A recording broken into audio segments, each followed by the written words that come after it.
Imagine a predator that creates its own electronic ghosts, rendering billion-dollar stealth raiders useless in a heartbeat. Now, place that predator on a frozen highway strip in the dead of an Arctic winter. The silence of the Great White North is about to be shattered not by the familiar whine of American hardware, but by a roar that signals a paradigm shift in aerial warfare. We are about to run a simulation that keeps defense planners in Washington awake at night. What happens if you take the Swedish Gripen E, a guerrilla warfare masterpiece, and fuse it with British engineering supremacy? Does American air superiority survive? Or does the Pentagon's strategic roadmap turn into ash? This is the air dom analysis of the ultimate Arctic underdog. The narrative of Canadian air defense has long been a story of delay, political hand-wringing, and spiraling costs. The presumption was always that the F-35 Lightning II would eventually take the throne, simply because the political gravity of the United States made it inevitable. But what if the inevitable was suddenly outmaneuvered by the superior? A radical hypothetical proposal has emerged from the shadows, combining the rugged airframe of the Saab Gripen E with a next-generation propulsion system from the legendary workshops of Rolls-Royce. This is not just an engine swap. This is a heart transplant that transforms a lightweight fighter into a long-range Arctic interceptor capable of challenging the very definition of North American air sovereignty. For over 10 years, the leadership in Ottawa has been paralyzed by a decision that should have been tactical but became political. The requirement is brutal. Canada possesses the second-largest airspace on the planet, a vast expanse of ice and tundra that serves as the roof of the world. This is the primary approach vector for foreign long-range aviation assets, specifically the Tupolev bombers that frequently probe the boundaries of NATO airspace. To defend this, you do not need a hangar queen that requires a climate-controlled environment and a constant data link to a server farm in the desert. You need a knife fighter that can sleep in the snow and wake up screaming. The F-35 is a technological marvel, undeniably, but it carries the baggage of astronomical operating costs and a maintenance tether that binds the operator to the United States supply chain. It struggles with the tyranny of distance, a critical flaw when your patrol sector spans thousands of miles of nothingness. So, let us run the simulation. Let us take the Swedish Gripen E, already a guerrilla warfare masterpiece, and strip out its American heart. We are replacing the General Electric engine with a hypothetical, next-generation variant of the Eurojet EJ200, the same beast that powers the Typhoon, modified by Rolls-Royce for extreme Arctic operations. This is not just an engine swap, it is kinetic alchemy. We are talking about a propulsion system that breathes ice-cold air and turns it into brute force verticality. The goal is to shatter the four pillars of aerial dominance: thrust, thermal stability, fuel efficiency, and raw climb rate. This is where the physics of combat collide with the brutality of geography. In this scenario, the Gripen stops being a lightweight fighter and becomes a high-altitude interceptor, free from U.S. export controls and ready to hunt. Let us break down the engineering implication of this Rolls-Royce integration. In the world of jet propulsion, bypass ratios and turbine inlet temperatures are the difference between life and death. The standard Gripen is agile, but with this British power plant, it gains the lung capacity of a marathon runner. The increased thrust does not just mean a higher top speed, it means acceleration. When the scramble siren howls at a remote forward operating base in the Yukon, every second of climb rate counts.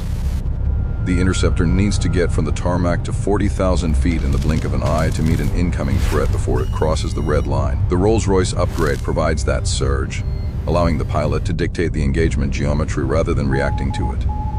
Furthermore, consider the thermal environment. We are talking about operating conditions where metal becomes brittle and standard lubricants turn to glue. Rolls-Royce engines are forged in the heritage of the North Sea and the Falklands. They are engineered for resilience. This engine offers enhanced cold weather power stability, ensuring that when the pilot slams the throttle to the stops in -50-degree weather, the machine responds with immediate, violent compliance. There is no hesitation. There is no sensor error. There is only raw power. But specs on a spreadsheet do not win wars. Let us drag these two fighters into the deep freeze and see who survives the merge. The true strategic lethality lies in efficiency. The Achilles heel of any fighter operating in the Arctic is fuel. The distances are vast, and tankers are scarce high-value targets that will be the first to die in a shooting war. The F-35 is a thirsty beast, relying on afterburners to maintain high energy states. The Rolls-Royce-powered Gripen flips this script. By optimizing the engine for supercruise, the ability to fly at supersonic speeds without dumping raw fuel into the exhaust, the aircraft gains legs. It can patrol longer, fly farther, and loiter on station while the enemy burns through their reserves. This translates to fewer refueling sorties and a persistent presence that makes the airspace impenetrable. A fighter that creates a continuous wall of deterrence is infinitely more valuable than a stealth asset that has to return to base every 90 minutes to drink. This engine upgrade also unlocks a massive increase in payload capacity. Thrust equals lift. More lift means more hardpoints occupied by ordnance. In a defensive posture, a fighter is only as good as the amount of kinetic punishment it can project downrange. The upgraded Gripen can haul a staggering array of Meteor beyond visual range air-to-air missiles, the kind of weaponry that neutralizes an enemy before they even know they are being targeted. It creates a capability overlap where the Gripen can carry the heavy anti-ship missiles needed for coastal defense, while simultaneously packing the electronic warfare pods required for NORAD integration. This turns a single airframe into a multi-mission platform that rivals heavy fighters twice its size and 3 times its cost. Now shift your focus to the geopolitical shockwaves this sends through the corridors of the Pentagon. The United States defense establishment operates on a doctrine of standardization. They want every ally flying the F-35 because it creates a unified, unbreakable supply chain that all leads back to American factories and American software code. It is a form of soft power that borders on hegemony. If Canada, the closest neighbor and most integrated defense partner of the US, were to pivot to a European-powered solution, it would shatter the illusion of the F-35's inevitability. It sends a message to the world that you do not need to bow to Washington to have a first-rate Air Force. The anxiety in Washington is palpable because this hypothetical Rolls-Royce Gripen is not just a competitor, it is a superior solution for the specific problem of Arctic warfare. The Pentagon fears a loss of control. If Canada operates a fleet that can be maintained independently, with engines serviced by the British and avionics updated by the Swedes, the US loses its leverage. They can no longer threaten to cut off parts or software updates to bring their ally in line. Canada gains true sovereignty, the ability to say no, and the capacity to act unilaterally in its own defense. This decentralization of power is the nightmare scenario for a superpower that relies on centralization to maintain order. Here's the nightmare scenario. A Russian Tu-160 Blackjack bomber breaches the Canadian Air Defense Identification Zone. In the F-30-5 timeline, the response is a logistical headache. A stealth fighter launches from a heated hangar 3 hours away, burning through tanker support just to reach the patrol box. The cost? $36,000 per flight hour. Now, switch to the air-dom alternative. A flight of 2 Rolls-Royce Gripens are sitting cold on a frozen highway strip in the Yukon. The scramble order hits. Within 60 seconds, the auxiliary power units scream to life. They do not need a runway, they need 500 meters of hard-packed ice. Boom. They explode off the deck, going vertical immediately. The British turbofans devour the dense freezing air, propelling the jets to 40,000 feet in a heartbeat. They do not just intercept the bomber, they dominate it. They can loiter for 2 hours, visible, agile, and aggressive, a constant, screaming reminder that this airspace is closed. They land, rearm off a standard fuel truck, and are back in the fight in 20 minutes. The cost? $7,000 an hour. This is not just an intercept, it is an economic victory. The economic disparity is not just a spreadsheet error, it is a strategic advantage. For the price of flying one F-35, the Canadian Air Force could put 5 Gripens in the air.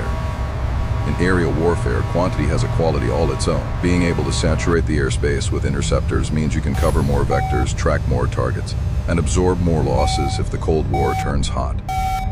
The Rolls-Royce upgrade makes this quantity viable by ensuring that the cheaper jet is not a lesser jet. It matches the kinetic performance of the high-end fighters while retaining the logistical footprint of a pickup truck. This development also signals a seismic shift in industrial alliances by mating a Swedish airframe with a British engine. A new European axis of power is formed. Sweden's recent accession to NATO changes the calculus of the northern flank. A Canada-Sweden-UK partnership creates a northern wall of defense that is culturally and technologically distinct from the US military-industrial complex. It leverages the specialized knowledge of nations that actually live and fight in the cold, rather than the desert-centric design philosophy that often permeates US defense projects. The Gripen E with Rolls-Royce power offers Canada a road not taken that leads to independence. It allows for the integration of domestic weapon systems and electronic warfare suites without asking for permission from a foreign capital. It supports a domestic aerospace industry that can actually touch the hardware they are paying for. The F-35 is a black box, the Gripen is an open architecture. In a future conflict where satellite links might be jammed and supply chains severed, the ability to jury-rig a repair in a frozen hangar using a manual and a wrench is worth more than all the stealth coding in the world. The Rolls-Royce engine is the catalyst that makes this entire alternative history plausible.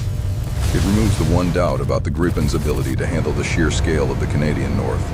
It provides the muscle to match the intelligence. This is no longer about choosing a fighter jet. It is about choosing a destiny. Does Canada remain a client state of the American defense industry?